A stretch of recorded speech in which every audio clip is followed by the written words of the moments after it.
हमारे पहले के लोग होते थे, पहले के जो व्यक्ति होते थे, वो पहले यदि किसी को कुछ देना है, जैसे हमारे प्रधानमंत्री हुए हैं लाल बहादुर शास्त्री जी, तो वो एक आह्वान करने जा रहे थे देश को। देश में खाद्यान्न संकट आ गया था कि भाई कम से कम हफ्ते में एक दिन व्रत रहें आप। तो पहले उन्होंने वो खुद से करके देखा, उन्होंने कहा ये तो मैं बड़ी आसानी से कर सकता हूँ, तब उन्होंने देश के लोगों से कहा। तो ऐसे ही हम जो इस टाइप के गली छाप नेता हैं, उनसे हम ये रिक्वेस्ट करेंगे, बड़ी विनम्रता से करेंगे कि पहले आप अपनी घर बसा लीजिए, अपनी शादी कर लीजिए, फिर बच्चे भी पैदा कर लीजिए जितने आप दूसरों से करवाना चाह रहे हैं, उसके बाद आप आह्वान कीजिए।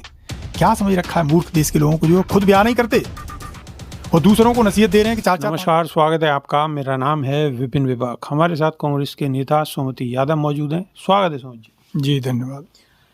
यादव जी, गाजियाबाद के अंदर एक सेना बनाई हुई है, बहुत सारी सेना बनी हुई है। तो उनके जो नेता हैं वो हैं पिंकी चौधरी, और उनका आजकल आह्वान चल रहा है कि अगर कोई हिंदू परिवार में अगर 4, 5, 6 बच्चे पैदा करेगा तो उन्हें इनाम दिया जाएगा।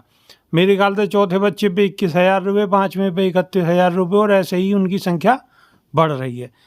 सीमा हैदर का नाम आपने सुना ही होगा, जो पाकिस्तान से एक महिला आई थी, 2-3 बच्चे साथ लाई थी, 1-2 बच्चे यहाँ हो गए हैं, तो अब उन्हें इनाम की राशि दी जा रही है पिंकी चौधरी के माध्यम से। क्या कहेंगे? देखिए, इस तरीके के लोग सस्ती लोकप्रियता हासिल करने के लिए इस तरीके की बयानबाजी देते रहते हैं। और एक और मज़ेदार बात देखिए कि ऐसे बयान वो लोग देते हैं जिन्होंने अपने घर नहीं बसाए। मज़ेदार बात ये देखिए, जिन्होंने शादियां नहीं की वो इस तरीके के बयान दे रहे हैं कि 2 बच्चे पैदा करो, 3 बच्चे पैदा करो।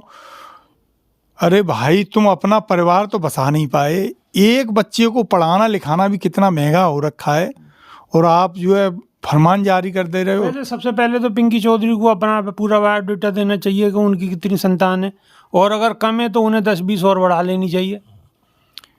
जो हमारे पहले के लोग होते थे, पहले के जो व्यक्ति होते थे, वो पहले यदि किसी को कुछ देना है, जैसे हमारे प्रधानमंत्री हुए हैं लाल बहादुर शास्त्री जी, तो वो एक आह्वान करने जा रहे थे देश को। देश में खाद्यान्न संकट आ गया था कि भाई कम से कम हफ्ते में एक दिन व्रत रहें आप।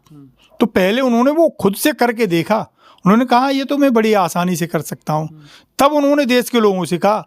तो ऐसे ही हम जो इस टाइप के गली छाप नेता हैं, उनसे हम ये रिक्वेस्ट करेंगे, बड़ी विनम्रता से करेंगे कि पहले आप अपनी घर बसा लीजिए, अपनी शादी कर लीजिए, फिर बच्चे भी पैदा कर लीजिए जितने आप दूसरों से करवाना चाह रहे हैं, उसके बाद आप आह्वान कीजिए। क्या समझ रखा है मूर्ख देश के लोगों को, जो खुद बयान नहीं करते और दूसरों को नसीहत दे रहे हैं कि 4-4, 5-5। उनके साथ तो बहुत बड़ी टोली है, बहुत सारे लड़के युवा उनके साथ हैं जो दिन रात जहर बोने का काम करते हैं। ख़ास तौर से युवा क्या है, कुछ लफंगे इकट्ठे हो गए देश में, और वो अपनी लफंडरगिरी को ये सरकार प्रमोट कर रही है, इसलिए वो ये सस्ती लोकप्रियता हासिल करते रहते हैं।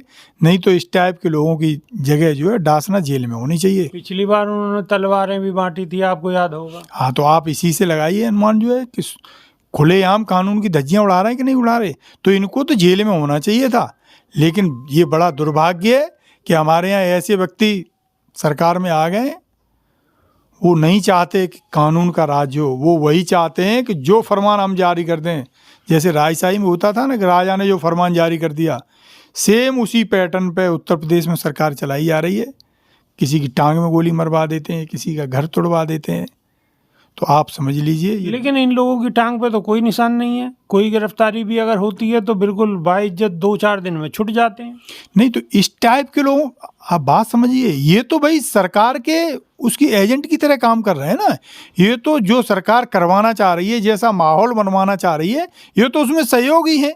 तो इनके खिलाफ कुछ नहीं होगा। जो संविधान की बात करेगा, जो कानून की बात करेगा, जो अपने हक की बात करेगा, जो मौलिक अधिकार की बात करेगा, उस पर लाठी पड़वाई जाएगी। अभी आप देखो लखनऊ में जो है दौड़ा दौड़ा के, अरे भाई जो कह रहे हैं अपनी बात, वो इसी देश के बासिंदे हैं, वो पाकिस्तानी नहीं है।